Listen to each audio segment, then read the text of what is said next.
Good morning, it's Kathy here, and we're going to go through step 2 for optimizing your posts. Let me bring you to the top of my post. This is the one we are going to optimize for make your blog stand out. So we have it in the title. This is the only H1 that should be on this page. Now H1 stands for header.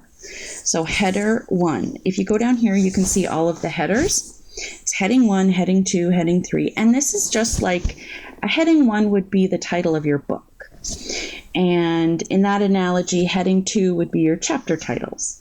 Heading 3 might be your section titles, and so on as you break it down. So the higher the number, the lower the importance of that section. And we've already optimized your content and your images with your keywords. Now, it's really the most important thing about SEO is creating content that people want and then making sure that it's readable and attractive and engaging to your audience. The most important thing that search engines are looking for is content that people stick around to read. So in order to get people to stick around, you need to write short paragraphs. It needs to be easily scannable, so use headings, break it up, put a block quote, put a click to tweet, put a call to action, put different headings.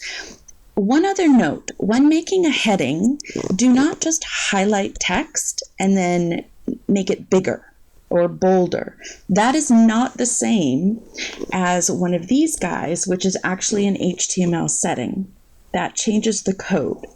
If all you do is change the bold, the search engine only sees that it's bold. It doesn't see that it's important or that it's a chapter title or a section title. So be sure you actually do it properly and use this to create your headings.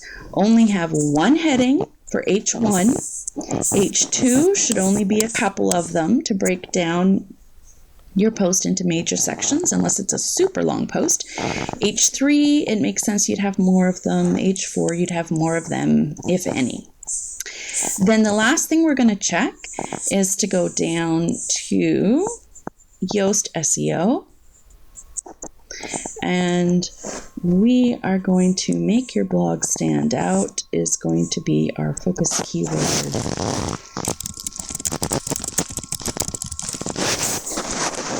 And what you are going to want make your blog stand out to be in the URL and in the title. Now, if you have to change the URL, I will show you how to do that. However, it will break links coming into your site.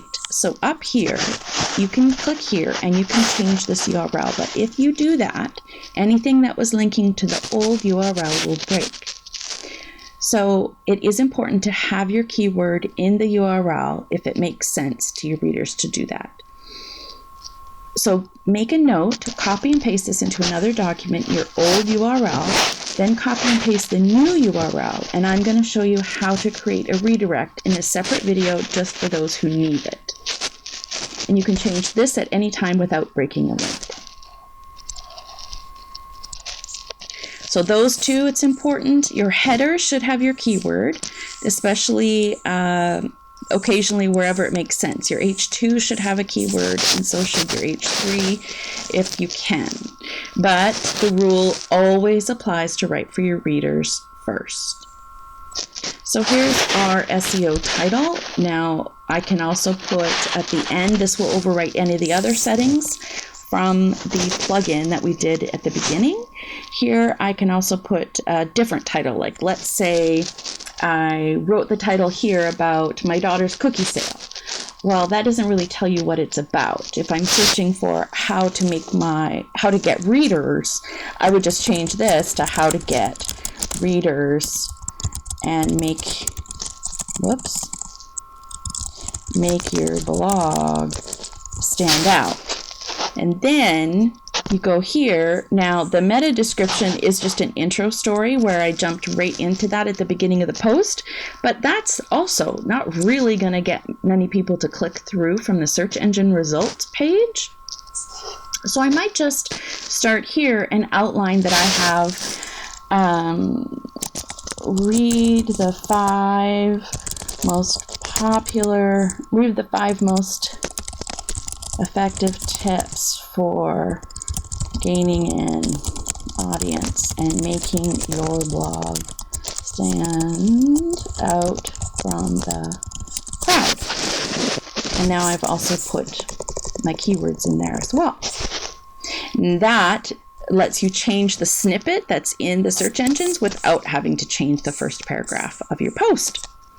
Those are the only things I really worry about when it comes to SEO. The Yoast SEO, it lets you change your snippet right here. And this gives you, okay, so this is sort of a good idea, but don't go overboard. This does not actually equal if Google likes it or not. This is just a simple checklist to help you understand and remind you of things to do. Google has no idea what color your post is going to be. This is simply Yoast's ideas on what will make it a good thing. It has no correlation whatsoever to the SEO effectiveness of your post. You've never used this focus keyword before. The focus keyword, and see, if that's red, that's fine. If you use this same focus keyword over and over again on a bunch of posts, that's okay, because that means it's a topic for your blog. But if you want to spread out your interest, then that's the approach he's going with. Your page title's too short. He doesn't think it'll be compelling. So if I fix that, I'd go to green. The keyword density is too low. It was only found 2 times, so I need to add my keyword in. Now this one I would do, actually, if I wanted to optimize for that keyword. I would probably add it a little bit more because it's probably not clear enough that this is actually what it's about.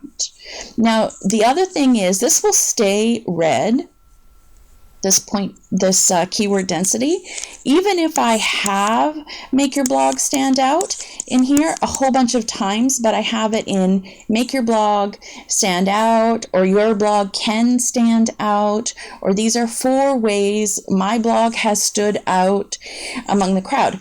And all of those things will tell Google the same thing. Google is not dumb.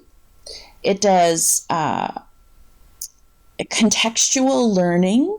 It can tell the difference when I'm searching a jaguar. It can tell me whether I'm searching for a car or a cat. It can sure as heck know what I'm talking about if I use 3 different variations of the verb to stand out. So don't take this too far. It does not have to be green, and it does not have to be exactly right. Okay? Always, always write for the reader first, but use the checklist to make sure that it's actually clear. It has to be clear what it's about, and it has to be clear not just to the readers, but also to the search engines. So I hope that helps. I'll do a quick video on how to create those redirects for your permalinks next.